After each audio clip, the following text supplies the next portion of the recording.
perfect example.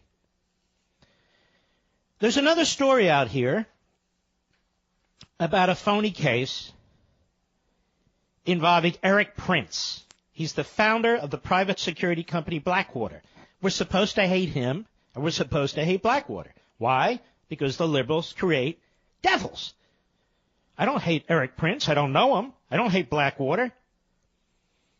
I believe they changed the name to something else. And so as the story goes, and by the way, this is a regurgitation of a story that was first aired on CNN through leaks from Bob Mueller's office to CNN, leaks again to the Washington Post today and yesterday, leaks from Capitol Hill and Adam Schiff and the boys and girls up there, worried, of course, about classified information, worried, of course, about whether you and I see the application for FISA. But you see, Mr. Prince apparently had a very short meeting with a Russian, a hedge fund Russian, who it said is close to Vladimir Putin. And the meeting was facilitated by somebody named George Nader, a Lebanese American, they tell us. Now notice the liberal media have to tell us he has Lebanese heritage. That's just to create, in your mind, all kinds of scenarios. And it's at a place called the Seychelles Island. I never heard of the Seychelles Island. Apparently it's a beautiful place. You know, it's a nation with 94,000 people. The hell, maybe I'll move there. I don't know. Problem is, I don't like fish that much, and I doubt they have a lot of meat. So they had this meeting. And the leftist Praetorian Guard media isn't sure how to describe this, how to position this.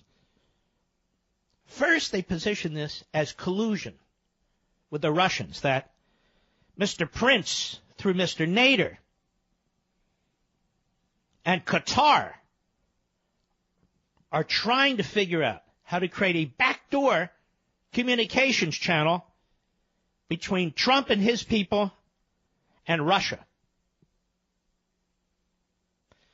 Now, the only problem with this, ladies and gentlemen, is that doesn't show collusion with Russia during the campaign, because the meeting took place on January 11th of 2017, 2 months after the election, and 9 days before Donald Trump was going to be inaugurated as the next president. So that doesn't make any sense. Why would Donald Trump need a back channel to the Russians when in 9 days he's president of the United States and he doesn't need any back channel to anybody? Hello? Hello? All right. They say, all right, let's try something else. They're trying, you see, to do this back channel thing in order to promote Donald Trump family businesses with Russia. Well, there's no evidence of that. That's absolute, complete speculation. That doesn't even make any sense. There's no evidence of that whatsoever. Oh. Okay. Well, let's try another one.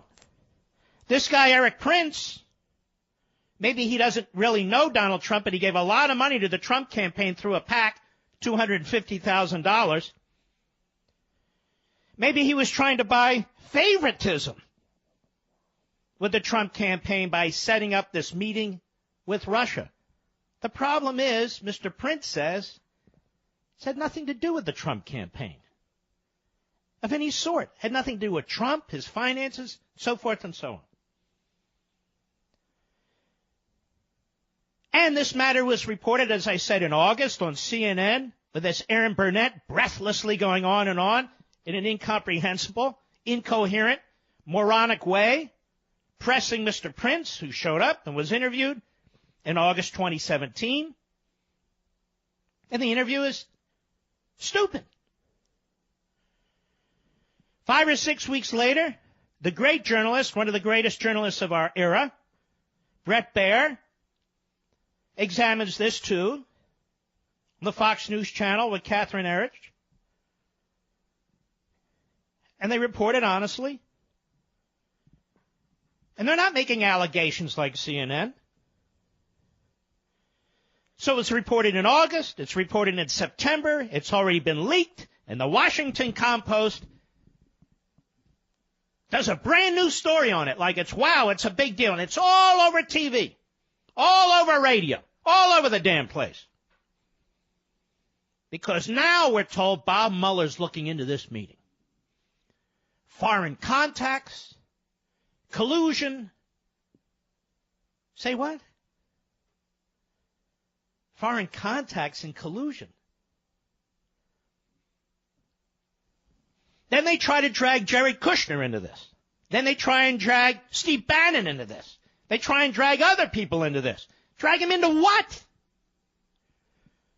Drag them into what?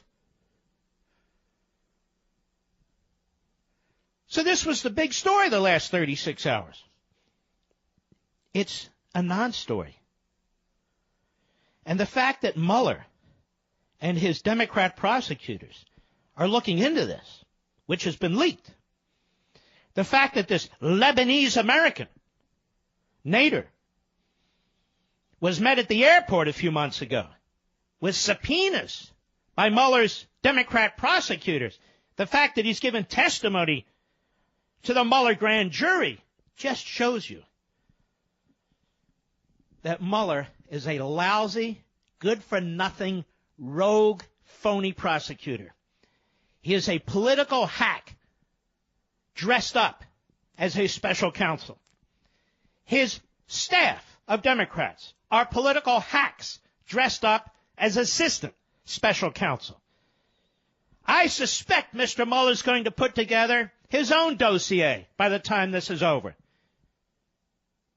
with one phony comment after another, with one phony inference after another, all leading to the obstruction of justice, foreign influence, and all the rest, that he couldn't prove in court if his life depended on it.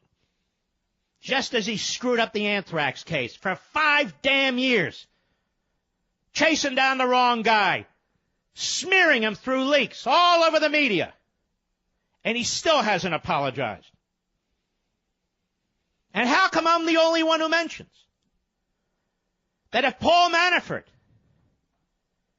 is public enemy number one, if the extent of his financial abuses and violations and tax abuses and violations are, as Mr. Mueller's Democrat prosecutors say in their filings in 2 federal courts, one in Virginia and one in Washington, D.C., I have to ask you, ladies and gentlemen, since most of this has to deal with things that took place years ago, how did Mr. Mueller miss it? He missed it all when he was the director of the FBI. It just demonstrates further what Mr. Mueller is.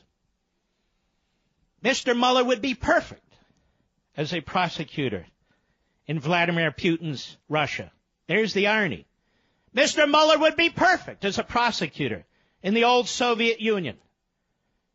Mr. Mueller would be perfect as a prosecutor in any autocracy. And Mr. Rosenstein, you're a disgrace for picking this man, one of your best friends. Despite his conflicts with Comey, you're a disgrace for not properly overseeing this investigation. You're no better than he is. But there's something even bigger here. Bigger than everything I've just said. You want to know what it is? I'll tell you when I get back. Mark Levin.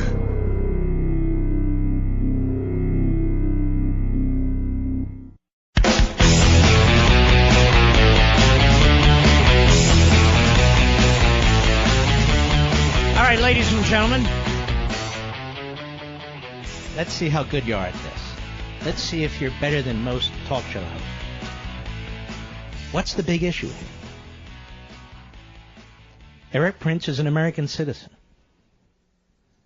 Was having a meeting, an island off of Africa, the east coast of Africa, which is a tiny spot, middle of nowhere, but it is a country, Seychelles. He's having a meeting. What's the big issue here?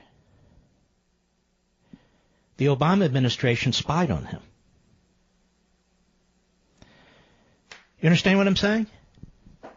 The Obama administration spied on him. This is what I talked about over a year ago with the unmaskings and the so-called collateral gathering of information on American citizens. We've talked about this at great length. We've talked about it over the course of a year. I've talked about it on TV, on Fox and Friends, on Hannity. What took place here? Under the cover of surveilling Russians, the Russian ambassador, and so forth and so on, they were spying on Americans, as they did General Flynn, as they did on Trump World. This is what I was attacked for, you might recall. On January 11th, 9 days before Donald Trump was sworn in as President of the United States, the Obama administration was still spying on the Trump people. Again, these stories, the last 36 hours, are trying to focus you on something else that Mueller is investigating. What I'm trying to tell you is, this man Prince, an American citizen, was spied on for no damn reason. That's number one. Number two, it was 9 days before the inauguration. They were still spying. Number three, his name was leaked in another felony commission to the media. To the media.